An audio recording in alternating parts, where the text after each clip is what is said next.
aim low, and achieve. And then there's this farting noise. Please tell me someone else hears this farting noise.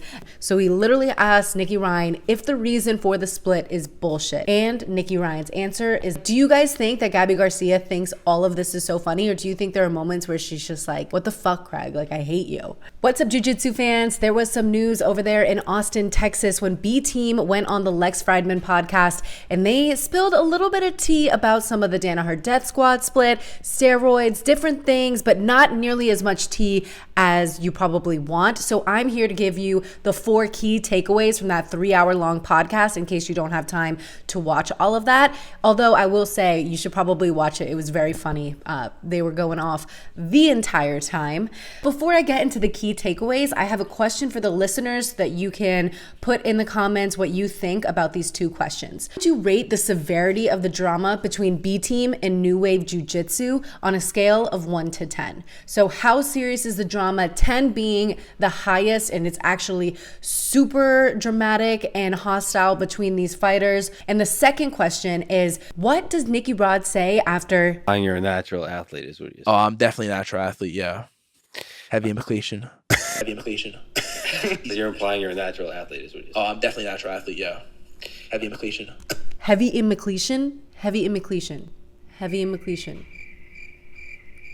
I don't know. I have no idea what he said. Someone please help me figure that out. So I have 4 big takeaways from this podcast. The first one, this is the first account of Nicky Ryan going on a public platform talking about the Danaher Death Squad split. So Nicky Ryan confirms that immediately after the split, him and Gordon hated each other. But now that some time has passed, things have kind of calmed down a little bit. And within the past 2 months, they have reached out to each other, passing along a few jokes and show that there isn't as much resentment as there first initially was. This interaction between these two happened before all the social media drama happened again. So it's nice to see that the brothers are at least on slightly better terms than the rest of the teams. And I think they were being sarcastic in this moment about how they're not giving out all the details because they want to write a book about it. And then I asked on the Lex Fridman podcast, like, do you guys think that they were being sarcastic there, or do you think there's actually going to be a book out? Because I would totally read that book, but I think they were being sarcastic.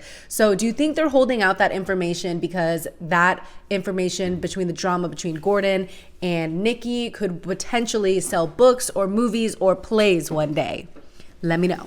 Lex Fridman does a great job as an interviewer, basically asking Nicky if he finds it heartbreaking that he is no longer training with not only his brother, but the other people on New Wave Jiu Jitsu like Gary Tonin, and if he misses Coach Danaher at all. He basically answers that and says, of course, he misses everyone, but he doesn't think that they could ever be back on the same team. It just would never work out. And Lex also continues to ask if the reason for the split would be looked back on as a bullshit reason. And Nicky confirms to everyone and says, no, I think the reason is pretty justified. When Nicky Rod is asked about the drama, he basically said that his main reason for leaving is that he wanted to back his boy Nicky.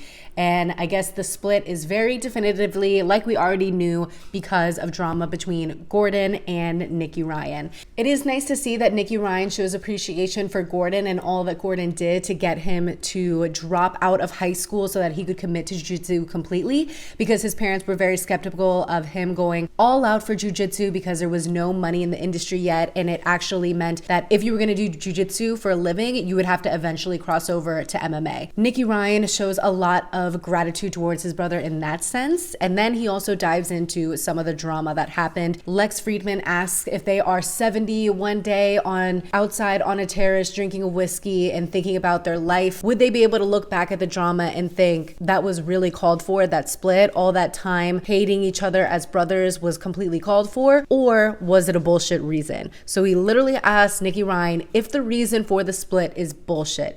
And Nicky Ryan's answer is that it was 100% a qualified reason. So here, Lex asks him if he finds it heartbreaking that they broke up with not only his brother, but the squad at Danaher's team. But also from your brother in terms of spending time on the mat every day. Yeah, for sure. I mean, growing up, obviously he's my big brother. I looked up. What could have possibly happened to these two brothers that they don't speak for 2 years? I mean, it must be so serious. I know the death of a father and then being with each other day in and day out in a competitive atmosphere could bring out the ugliest in people. I mean, Gordon Ryan literally posted on his Instagram story after WNO that his teammates Oliver Taza and Giancarlo Bodani sucked ass tonight. So he's obviously a very judgmental and harsh critic of a teammate. So I can only imagine how harsh he was to his own brother every day on the mats. And it seems like everyone on B team just wanted to get into a space that was much more healthy and not toxic. But damn, 2 years of not talking to your brother is kind of insane. So Nicky Ryan calls it a justifiable reason for the team splitting and that it wasn't going to be a cohesive environment working all together as a team. So a justifiable reason is the most we're gonna get out of this interview on what exactly went down between Gordon and Nicky Ryan. Number 2, Craig Jones came into Lex Fridman's podcast with pre-planned jokes. I'm gonna give you an example. I did have a question for you about a list of books. Craig Jones interrupts Lex to ask, why wasn't Gordon on your list of top books? After Lex kind of evades the question, it's just like, I don't know. Craig responds, wow, yeah, Gordon is the first author to write more books than he has read. Books than he's read. Pretty good.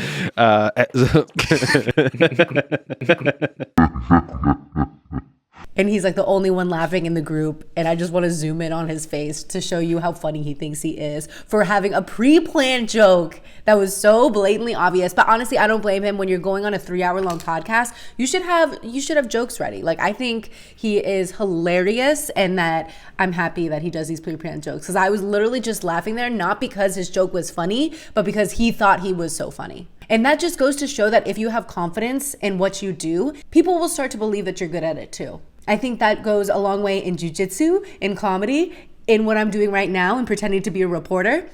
So just have confidence in everything you do and people will really start to buy in. Key takeaway number 3, Nicky Rod stands by being a natural athlete. 37 minutes and 10 seconds of the podcast version, not the YouTube version. Sorry if the time codes are different. Nicky Rod says, I am definitely a natural athlete. And he says it with such definitive confidence that he knows he is a natural athlete. There was a little comment after that I wasn't sure what they said. Natural athlete, yeah. Heavy implication. Nicky Rod basically gets into how the only reason he had brought up any of this drama was because at 57:20, he talks about Gordon Ryan saying that he was lubing up, and he said that he was checked multiple times that day for greasing. He didn't grease. And the fact that Gordon is lying about something and trying to hurt Nicky Rod's name, he may as well tell the truth about him and tell everyone that he does steroids. And it's interesting to me because steroids aren't illegal in jiu-jitsu. It's not against the rules. There obviously is a stigma that it's cheating, but Craig is very open about it. He's just like, hey, yeah, I do steroids. That's not what we call it for guys over 30. I'm over 30. It's more of TRT. All of the steroids. I'm over 30. It's TRT. That's the medical definition. Another tidbit of takeaway number 3 is that Craig Jones and Nicky Rod are just polar opposites. Throughout the entire podcast, you just get a juxtaposition of their whole lifestyle and mentality going into jiu-jitsu. Craig Jones, on one hand, never warms up, never does any visualization, doesn't take anything too seriously, whereas Nicky Rodriguez is coming out with a whole instructional on what you should be doing 5 minutes out, 10 minutes out, doing all these different details on how to be the best athlete. Key takeaway number 4, there is a lot of important and useful information for anyone in jiu-jitsu that's from an athlete to a hobbyist. So I 100% think you guys should listen. They talk about instructionals they have coming out. I know J-Rod was behind the scenes and he was given a shout out because he has his Bugipedia coming out. Also, some other funny moments that I'll give a shout out to is when Craig is talking about all the Valentine's Day things that he does with Gabby Garcia, how that Gabby Garcia drugged him with MDMA once, obviously being very sarcastic. On Valentine's Day, they were just filming content for their OnlyFans. And I'm wondering if this joke will ever end and if Gabby Garcia is always thinking it's funny. Around 59 minutes of the podcast, Lex asks them, what exactly does B team mean? Nicky Rod goes, B for best. Craig Jones basically answers that in B team, the whole slogan for them is aim low, and achieve. And then there's this farting noise. Please tell me someone else hears this farting noise. At least it was on the Spotify version. I don't know if it's on YouTube. Philosophical foundation of B team. Aim low and achieve. Okay, guys, I am very sad to alarm you that I was wrong in thinking that there was a fart. It was actually just Lex going, oh, oh. But it sounded like, bow, bow, bow. I don't know. I guess I just wanted it to be a fart so bad that my brain made it sound like a fart, but it's not. So no one farted on the Lex Fridman podcast, whatever. Other cool points of the podcast was Craig Jones talking about the Alexander Volkanovski versus Islam Makhachev fight. I'm not going to go into that. You guys can watch it yourself. They talk about the greatest fighter of all time, Conor McGregor, and much more. So if you guys want to get some tips on how to improve your jiu-jitsu game, I 100% recommend watching this yourself. But hopefully this video isn't too long and it gives you all the necessary information you need on the latest jiu-jitsu drama. Thank you guys for watching this video, and I'll see you next time.